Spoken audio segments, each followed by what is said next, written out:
Thank you all so much, and thank you, Jay, for that overly generous introduction. I'm often wonder how I could possibly live up to the incredibly generous things that Jay has said. We've been through a lot. We've been through a lot over the past year as a country, as CBI. We've been through an election that polarized the nation over time in ways that were difficult to recognize as it was happening. Each action, each inflammatory comment, each statement that seemed at odds with what we know to be true from our own experience, each action triggered a reaction and another action and a reaction, ratcheting up the stakes for over a year, such that by the time we actually voted, we had experienced entirely different campaigns. My politics are known. I am a lifelong Democrat, and the campaign that I experienced as a lifelong Democrat was radically different from that experience by people who voted in a way other than I voted. How does that happen? How does it happen that in a crucial, important time in our country, we as a nation are experiencing two entirely different things? And now that that has happened, and everybody's reeling a little bit from the implications of that, what does it mean to stand for equity? What does it mean to lead and serve? Davidson's mission is to produce students for lives of leadership and service, humane instincts, disciplined and creative minds for lives of leadership and service. What does it mean to do that now in a deeply uncertain time amidst a deeply polarized people? What does it mean? So in reflecting on that, I've thought about stories I've learned from my own heroes, stories of bringing together groups whose realities, whose experience in the world is not only different, but seemingly contradictory. How do you do that? I once had the privilege of working in a group that was adjudicating differences around a border dispute between Israelis and Palestinians. Now, if you've worked in this context, you know that it's difficult to utter one sentence without someone contesting what you've said. We had a border dispute, people on opposite sides fighting over who owned the land. Incredibly smart colleague looked at the group she was talking to and she said, "Why is this important?" Turned out the land mattered primarily because it determined access to water. And without water, neither of these communities could function. So my colleague said, tell me about your day. How do you get the water? Who gets the water in your family? How do you carry the water? Tell me about your day. And in the context of the narration of these stories from these two different groups, over time, as each told the story of walking, usually women and children walking to the stream, getting the water, carrying the water home, using the water for various purposes in the home. In the context of telling these stories, these two groups, whose experience of the world was entirely different, found common ground and each developed an investment in ensuring that the other had access to the water. So what began as a dispute about ownership ended up as a negotiation about how to ensure access for everybody. That is the power of a story. That's the difference between a story and an ideological debate. That's the wisdom of people who create spaces like CBI for different stories to be told.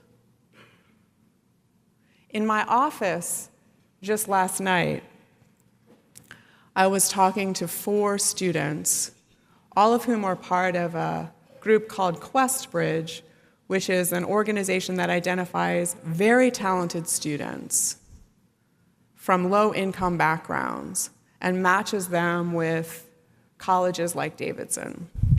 So these 4 students were in my office last night talking about the hidden barriers to success that students from lower socioeconomic backgrounds face. All 4 of them send money home. They're full-time students. They compromise their own ability to eat in order to send money home. So here we are thinking, well, we've met their need.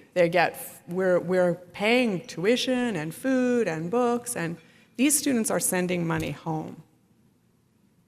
So when we take in these students, we've adopted their families. And if we really are serious about educational equity, that has to matter to us. That we have students who are sending money allocated for their food back home because their families need it. I guarantee you that Davidson students not in that situation don't know that. Stories. The power of stories. Stories create a space for us to hear and empathize with experiences that we can't know. Stories create a way for us to understand and care about anger we will never feel, and exclusions, speaking for myself, that I have never experienced and never will. Stories are how we realize that other people ride every day against a wind we will never face. Stories help us to see the power of uniting around common ground, even when in our most fundamental principles we disagree.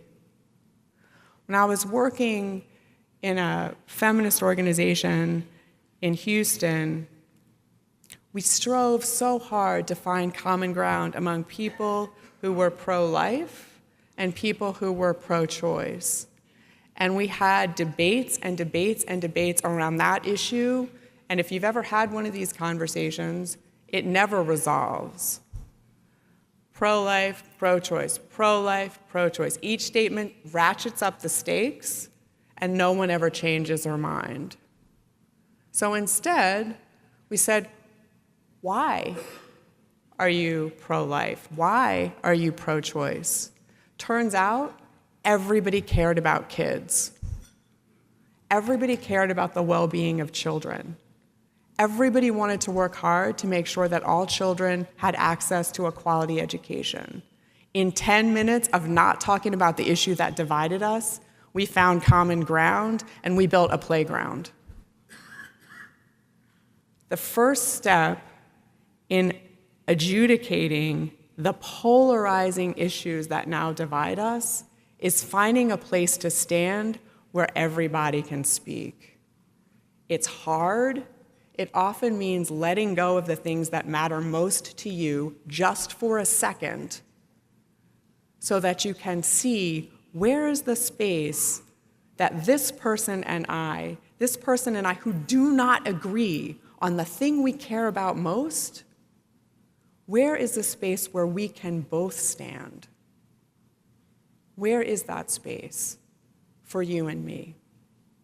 So at a time when we are in a polarized nation and where our uncertainty about the future is so high and justifiably so, and we have deep convictions about what this country means and what it stands for, and we're not sure that those convictions are going to carry the day, how can we, at this moment of polarization? How can we work for equity? How can we build bridges? How can we begin to point our country towards a shared future? What does it mean to lead and serve towards that shared future now? And I think what it really, really means is doing things that are a little bit counterintuitive. I don't know about you, but the day after the election, once I finally got myself to the place where I could, get up and have coffee and put on clothes and face the day, Once I got to that place, I was mad. I was mad at people who hadn't voted. I was mad at myself for not doing more. I was mad at the Republican Party for not nominating a better candidate. I was mad. I was mad. And I was sure that I was right. Now, I am still sure that I am right. But I also know that on my campus, there are students who voted for President-elect Trump who feel like they can't say that. And in talking to one of those students, I said, why? Why? And this student, who's an immigrant from Cuba, he wants to be a doctor. He's a great student. He wants to be a doctor. And he said, I care about primary care access for the working poor. Now, I could have said a lot of things at that point. I could have said. But you know what I said? Me too. In the 30 seconds that you and I have been talking, we have found something that we both care about. How are we going to work to ensure access to health care, quality health care for the working poor? Now, in a polarized country, what you want to do is defend the Affordable Care Act. What you want to do is defend the position that you think is right. But if you just start with Me Too, then the possibility of a shared future emerges. And it's going to happen in ways we can't predict. So my plea and my hope for this amazing city and this great and democratic and free and pluralistic country is that together we can see a shared future off in the horizon, blurry in outline, occasionally covered by clouds, such that those of us in this room, bridge builders, people committed to equity, people who want this country to be all that its founding values aspire for us, that together we can love the world as it is and stand in that tragic gap between what we see around us and what we love and the world we know could be. Thank you very much.